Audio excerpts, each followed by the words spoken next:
جاری نہیں ہوا، اور میں گناہوں سے بھی نہیں بچ رہا، میں نافرمانیوں سے بھی نہیں بچ رہا، میں اپنی نظروں کو نامحرم سے بھی نہیں بچا رہا، میں حرام مال بھی کھا رہا ہوں، نمازیں بھی چھوڑ رہا ہوں، اللہ کا کلام قرآن کریم جیسی کتاب بھی میرے سامنے، میری آنکھوں کے سامنے نہیں ہے، تو وہ حدیث پھر یاد رکھیے گا جب حضور ممبر پر تشریف لائے اور اپنا قدم مبارک ممبر کی سیڑھی پر رکھا اور آپ نے فرمایا کہ وہ شخص تباہ ہو جائے کہ جس نے رمضان کا مہینہ پایا اور پھر بھی مغفرت نہ کروا سکا۔ لوگ پوچھتے ہیں کہ جی ہمارا رمضان قبول ہو بھی رہے ہیں، ہم اللہ کے برگزیدہ بن بھی رہے ہیں۔ میرے دوستوں اور بزرگوں، آج میں آپ کو بتاتا ہوں، اگر آپ یہ دیکھنا چاہتے ہیں کہ آپ کا رمضان قبول ہو رہا ہے یا نہیں، تو پھر یہ دیکھیے کہ اللہ نے رمضان کے مہینے میں کن کاموں میں آپ کو لگایا ہے۔ اگر تو روزہ رکھ کر وہی دن رات بیٹھ کر یہ جتنی لعنتیں ہیں، یہ ٹک ٹاک، یہ یوٹیوب، یہ انسٹاگرام، یہ فیس بک، اور یہ بیٹھ کر جو ہے بس لگے ہوئے ہیں اس میں، یاد رکھیے میرے دوستوں اور بزرگوں، چھوٹے چھوٹے بچے ہیں گھروں میں، دیکھیے ماں باپ خود فون پر لگے ہوئے ہیں، بچوں کو فون دے کر اور لیپ ٹاپ اور اسکرین کے آگے بٹھایا ہوا ہے، وہ فون سے اٹھتے ہیں، لیپ ٹاپ پر آ جاتے ہیں، وہاں سے اٹھتے ہیں، ٹی وی کھول لیتے ہیں، ماں باپ خود فون پر بیٹھے ہوئے ہیں۔ یاد رکھیے میرے دوستوں اور بزرگوں، اگر رمضان کے مہینے میں بھی ہم انہی کاموں میں لگے ہوئے ہیں، نہ نماز کی پابندی ہے، نہ تلاوت کرنے کا اللہ تعالیٰ ہمیں سعادت نصیب فرما رہے ہیں، نہ ذکر اللہ ہم کر رہے ہیں، نہ درود شریف ہم پڑھ رہے ہیں، تو پھر آپ بہتر جانتے ہیں کہ یہ پھر رمضان ہمارا قبول نہیں ہو رہا۔ اور اگر آپ رمضان کی طاقت دیکھنا چاہتے ہیں، اس کے ایک ایک لمحے کی، ایک ایک منٹ کی اور ایک ایک سیکنڈ کی طاقت دیکھنا چاہتے ہیں، تو آئیے آپ کو میں دکھاتا ہوں۔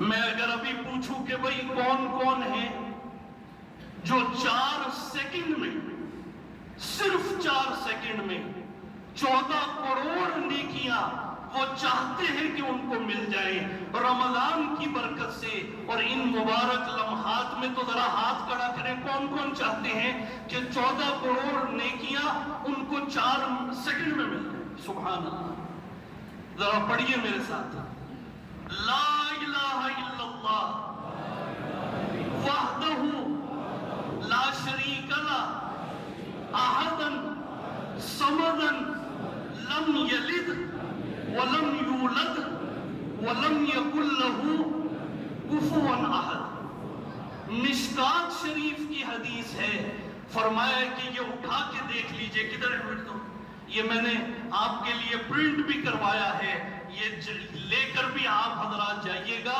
تاکہ جو یہ چاہتا ہے کہ رمضان کے اندر صرف 4 سیکنڈ میں اللہ تعالیٰ 14 کروڑ نیکیاں اس کے نامۂ اعمال میں ڈال دے، تو پھر یہ عمل جو ہے گھر میں آپ ہوں اور جہاں پر بھی ہوں، یہ آپ اس کو جاری رکھیے گا۔ حدیث میں آتا ہے کہ جو شخص یہ لا الہ الا اللہ وحدہ لا شریک لہ احدا صمدا لم یلد ولم یولد ولم یکن لہ کفوا احد، جب یہ پڑھ لیتا ہے عام دنوں میں، رمضان کا مہینہ نہ ہو، تو اللہ تعالیٰ 20 لاکھ نیکیاں اس کو عطا فرماتے ہیں، لیکن رمضان 70 مرہ، ہر نیکی کو 70 گنا بڑھایا جا رہا ہے۔ جب 20 لاکھ کو آپ نے ضرب دیا 70 سے، تو یہ بن گئی 14 کروڑ نیکی۔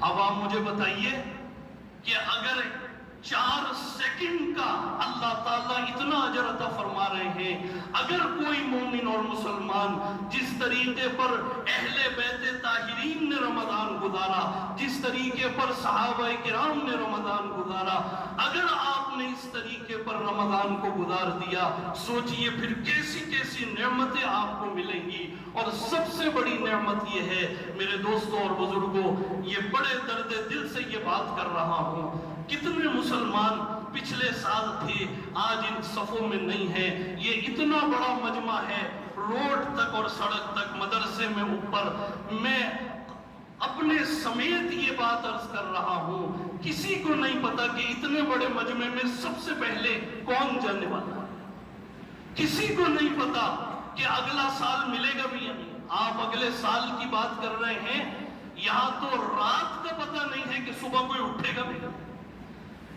میرے دوستوں اور بزرگوں، جب یہ لمحات آپ کو ملے ہوئے ہیں، اس کے ایک ایک لمحے کی قدر و منزلت کیجئے۔ میں جو چیز بیان کرنے والا تھا وہ بہرحال پوری کی پوری وہ بات میری زبان پر بھی نہیں آئی اور وقت پورا ہو گیا۔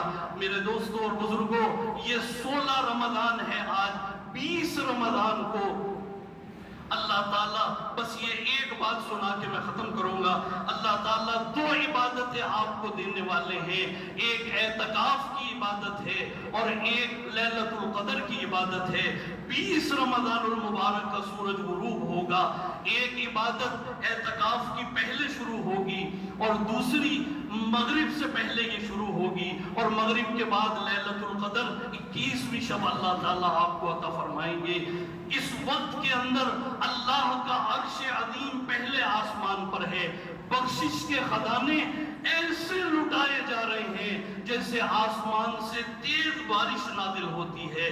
رمضان کی برکت دیکھیے، حدیث میں آتا ہے عمرۃ فی رمضان تعدل حجہ، حضور فرماتے ہیں، غور سے سنیے گا، جس نے رمضان کے مہینے میں اللہ نے اس کو یہ توفیق عطا فرمائی، اپنے گھر بلا لیا اور طواف کے ساتھ چکر اس نے لگائے، عمرہ اس نے ادا کر لیا، حضور فرماتے ہیں اے میری امت، یہ رمضان کی برکت ہے، اللہ تعالیٰ تمہیں حج کے برابر ثواب عطا فرمائے۔ اور ایک روایت میں آتا ہے وفی روایت اخرى، اللہ کے نبی فرماتے ہیں جس نے رمضان میں عمرہ کیا وہ ایسا ہے کہ جیسے اس نے میرے ساتھ بنفس نفیس حج بھی ادا کیا اور عمرہ بھی ادا کیا۔ آپ دیکھیے بخشش کے خطر۔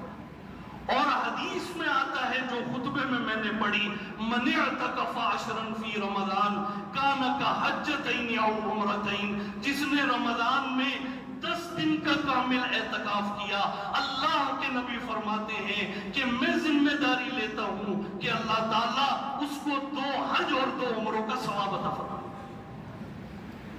کوشش کیجئے ہمارے گھروں میں ہماری مائیں بہن بیٹیاں، اللہ تعالیٰ ان کو بھی بیٹھنے کی توفیق عطا فرمائے۔ جس گھر میں کوئی خاتون ہماری ماں بہن بیٹی اعتکاف میں بیٹھتی ہے، اس گھر میں اللہ کی رحمتوں کا بارش کی طرح نزول ہوتا ہے۔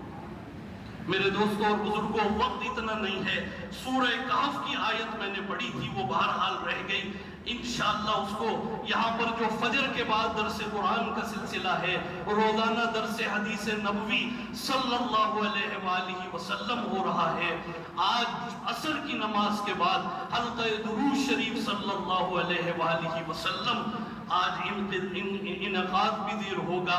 اسی طرح روزانہ تراویح کے بعد جتنا تراویح میں قرآن پڑھا جاتا ہے اس کی ایک جھلک ہمارے سامنے آ جاتی ہے، خلاصہ تراویح۔ اسی طریقے پر ہر جمعرات اور ہر اتوار کو پورے پاکستان سے بڑے بڑے علماء، اب یہ آگے شیخ الحدیث و تفسیر کوئی ہر بندہ ان کو جانتا ہے، حضرت مولانا ڈاکٹر محمد سعد صدیقی صاحب تشریف لائیں گے، حضرت مولانا مفتی محمد ظاہر صاحب اور بھی بڑے بڑے علماء یہاں پر آ رہے ہیں۔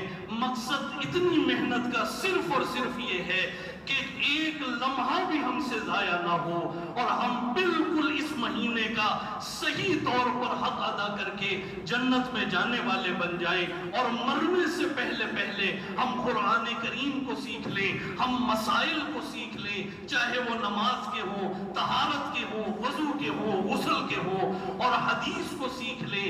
اور یہ جتنے دینی اجتماعات ہیں اس کا مقصود صرف یہ ہے کہ مرنے سے پہلے ہم اللہ کے دین اور اللہ کے قرآن اور اس نور کو اپنی قبر میں لے کر جائیں. تو انشاءاللہ سب اس کے لیے تیار ہے نا؟ بآواز بلند فرمائیں اور زور سے فرمائیں.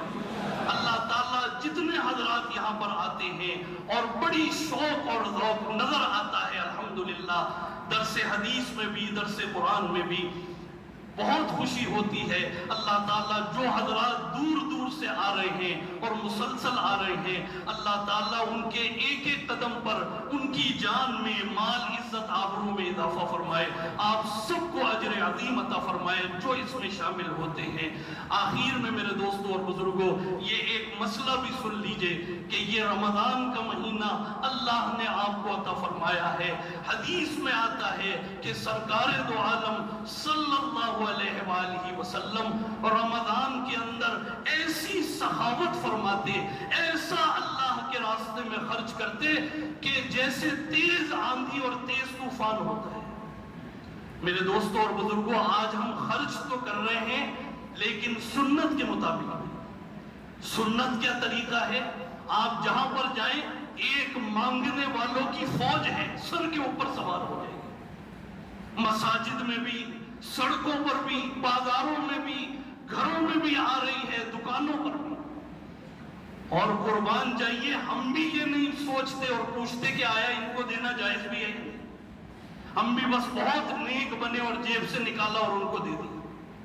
اس لیے کہ لوگ بھی تو دیکھ رہے ہیں کہ ہمارے گھر کے باہر اتنا بڑا گھر ہے، اتنی بڑی بڑی لائنیں لگی ہوئی ہیں اور لوگوں کو ذلیل کر کے ان کو آٹا اور یہ کھجوریں اور افطاری دی جا رہی ہے. یاد رکھیے میرے دوستوں اور بزرگوں، قرآن کریم سے پوچھتے ہیں کہ کون ہے مستحق. فرمائے کہ قرآن کریم سے جب آپ پوچھتے ہیں تو چاہے وہ صدقۃ الفطر ہو، چاہے وہ زکوٰۃ ہو، چاہے وہ صدقہ ہو، جو بھی آپ اللہ کے راستے میں نکال رہے ہیں، فرمایا کہ اس کے پہلے مستحق وَآتَ الْمَالَ عَلَىٰ حُبِّهِ ذَوِي الْقُرْبَىٰ. نہ کوئی مولوی ہے، نہ کوئی ٹرسٹ والے ہیں، نہ یہ سڑکوں پہ مانگنے والے پروفیشنل بھکاری ہیں، بلکہ سب سے پہلے اس کے مستحق وَآتَ الْمَالَ عَلَىٰ حُبِّهِ ذَوِي الْقُرْبَىٰ.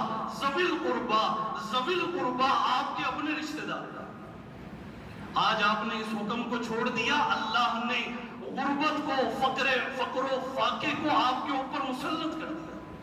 اور افسوس اس بات کا ہوتا ہے کہ ہر مسجد کے اندر جو ہے رمضان کا مہینہ، جو قرآن کریم شہر رمضان الذی انزل فیہ القرآن، جو نزول قرآن کا مہینہ ہے، قرآن حدیث سیکھنے کا مہینہ ہے، لیکن ہر مسجد میں بس بھکاریوں کی طرح مانگنا شروع ہے. دروازے پہ رسید بک لے کے بیٹھے ہوئے ہیں. نہ قرآن سکھایا جا رہا ہے، نہ حدیث سکھائی جا رہی ہے. بس یہ ہے کہ پوری قوم کو مانگنے پر لگا. آئیے میں آپ کو ایک حدیث سناتا ہوں، بس یہ سنا کے میں ختم کر دوں گا. کون کون چاہتا ہے کہ اللہ کے نبی ضمانت دے دیں اس کی کہ وہ جنت میں جائے گا؟ ہر شخص چاہتا ہے. حضور فرماتے ہیں کہ جو یہ چاہتا ہے کہ قیامت کے دن میں اس کا ہاتھ پکڑ کے جنت میں داخل کروں، تو وہ دنیا میں کسی دنیا دار کے آگے، کسی مالدار کے آگے ہاتھ نہ پھیلائے، میں وہ ہاتھ پکڑ کے اس کو جنت میں داخل کروں. حضرت ثوبان فرماتے ہیں، قسم کھا کے فرمایا کہ اس دن سے لگا کے مرنے تک میں نے کسی کے آگے ہاتھ نہیں پھیلایا. اب آپ بتائیے، یہ سڑکوں پر، یہ بازاروں میں، یہ مساجد میں یہ جو اتنے ہاتھ پھیلائے جا رہے ہیں، یہ اس دیکھیے قرآن یہ کہہ رہا ہے کہ آپ اس کو دیں جو آپ کے آگے ہاتھ نہ پھیلائے. وقت اتنا نہیں ہے. جو آپ کے آگے ہاتھ نہ پھیلائے مطلب کیا ہے کہ مستحق کبھی آپ کے پاس نہیں آئے گا. یہ پروفیشنل بھکاری جو 50 سال پہلے بھی بھیک مانگ رہے تھے، 3 سال پہلے بھی مانگ رہے تھے، 2 سال پہلے بھی مانگ رہے تھے، آج بھی مانگ رہے ہیں، یہ وہ مستحق نہیں ہے۔ مستحق کبھی آپ کے پاس نہیں آئے گا، مستحق کبھی آپ کو نہیں کہے گا۔ اس کی سب سے بڑی دلیل یہ آپ کی جامعہ اور یہ مسجد ہے۔ اتنا بڑا نظام چل رہا ہے، یہاں پر کوئی دکانیں نہیں ہیں، اور انشاءاللہ مرتے دم تک بنے گی بھی نہیں انشاءاللہ۔ لیکن دیکھیے رمضان میں لاکھوں میں خرچہ ہوتا ہے، لیکن کبھی یہ نہیں کہ صدقۃ الفطر اور یہ یہاں کا عملہ ہے، مؤذن ہے، قاری صاحبان ہیں، بنات کا مدرسہ ہے، معلمات ہیں، پورا سال ان کا کھانا بنتا ہے، اور یہ بجلی کے بل، گیس کے بل اور یہ اخراجات، ابھی یہ پینٹ ہوا ہے تقریباً 4 لاکھ کا خرچہ آ گیا۔ افطاری کے اندر روزانہ کئی سو مسلمان افطاری کر رہے ہیں، لیکن ہم نے کبھی نہیں مانگا مخلوق سے، اور نہ انشاءاللہ مانگیں گے، اللہ ہی سے ہم مانگتے ہیں۔ تو یاد رکھیے مستحق تک پہنچائیں، مستحق کبھی آپ کے آگے ہاتھ نہیں پھیلائے گا، آپ کو خود جانا پڑے گا۔ تو انشاءاللہ اس مسئلے پر عمل کریں گے نا انشاءاللہ۔ وآخر دعوانا الحمدللہ۔